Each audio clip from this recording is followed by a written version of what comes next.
We're gonna dare to be different. We're gonna lock in together in the last 31 days, and we're not gonna wait until the next year when we can do it right now. End of 2025. This year has its ups and downs for sure, and I'm sure many of you can attest to that. As you can see, there's been a lot of different changes, like girl got engaged, challenges as well as far as like health issues when it came to some of our family members. That's the reason why quarter 3 ain't here. Quarter 3, my fiance was going through a lot of different changes in his health, so my attention was more focused on making sure he was okay and that my family was okay as well. So to God be the glory, we are in a better place and we've gotten through that, and now we are approaching end of 2025. What are you gonna do with these last 31 days out of the year? I personally want to take this time to really lock in. Not gonna lie to you, I fell off a little bit in quarter 3.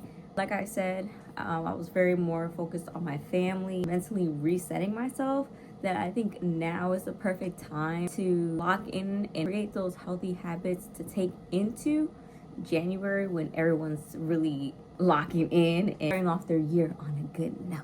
Past 2 weeks, I started the Dig In program with Sean T. The program is literally 31 days of working out.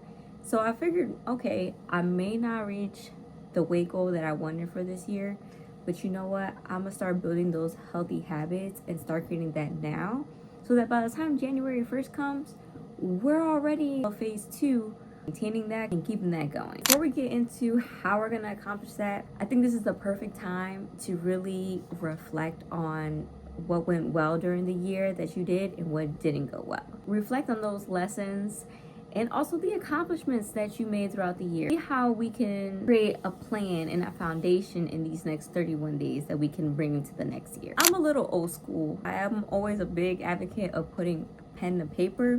Since May, I've been writing down my monthly plans and kind of having a log that includes I want to post on TikTok and YouTube, my TikTok collaboration, Instagram collaborations, how many plants I've sold in my side business, how much weight I gained or lost throughout that month, how many subscribers I've gained throughout that month, and what I also made as a profit with other residual incomes such as Amazon Creator Awards program and the Amazon Affiliates program as well. Start professionally with our YouTube goal. So back in April, we were at 140 subscribers. Recently, as of today, we are at 220 subscribers on YouTube. Thank you for supporting this channel as always and supporting your girl through this process and content creation journey, because it's a learning process. We're all going through this together, and I wouldn't be here without you guys. Especially content-wise, I actually received my first PR package, which was crazy. I didn't even see that coming. Maybe like a month or 2 after I put out that video back in April, and I received a PR package from MetaHeal, which is a skincare brand. Honestly, really cool to work with them.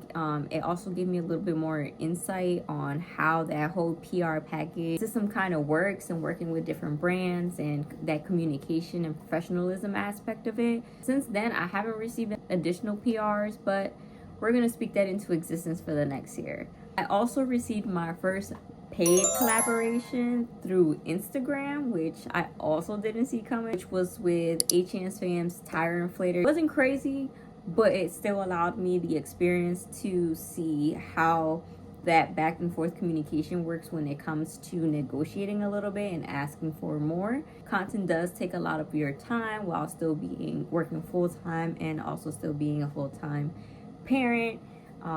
Editing takes a lot of time. Your time is precious, so you need to be able to value yourself and your worth. The biggest lessons that I learned in that is don't be afraid to ask for a little bit more, because if the brand actually knows your worth, then they're gonna meet you at what you're asking for. So now that we've gotten through step 1, which is reflection, it's a good start to just start with 1 or 2 habits that you want to change. What we want to strive for is to be 1% better than you were yesterday. And I think that's all we want to start off with this month. Step 2, you want to come up with a game plan, or what I like to call a set routine for these next few days. What does your morning routine look like? What does your afternoon routine like?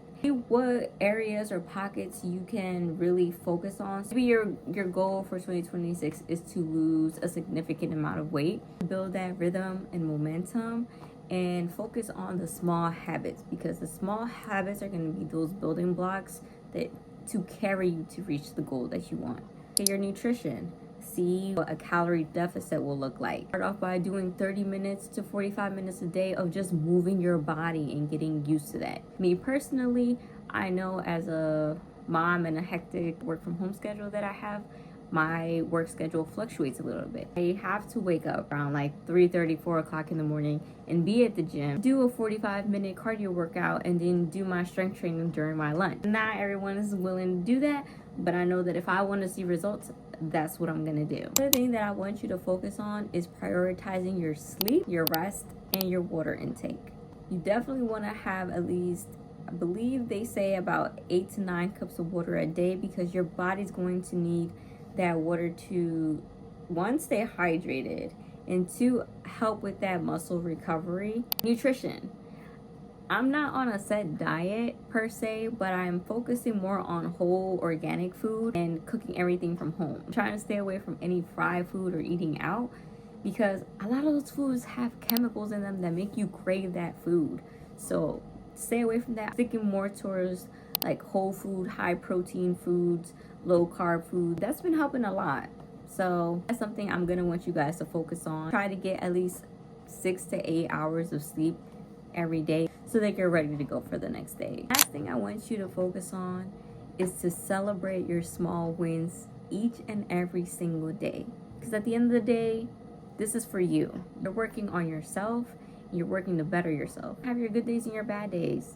So some days are going to be easier than others. You want to take those small pockets to look back on and see where you started at and then where you ended at. It's a great place to start to get ready for the upcoming new year. By the time we all meet again, it'll either be New Year's Eve or we will officially be in 2026. I will try to be a little bit more consistent with YouTube in this next upcoming year. And I thank you guys again for coming along with the journey. As always, stay blessed, and I'll see you guys soon.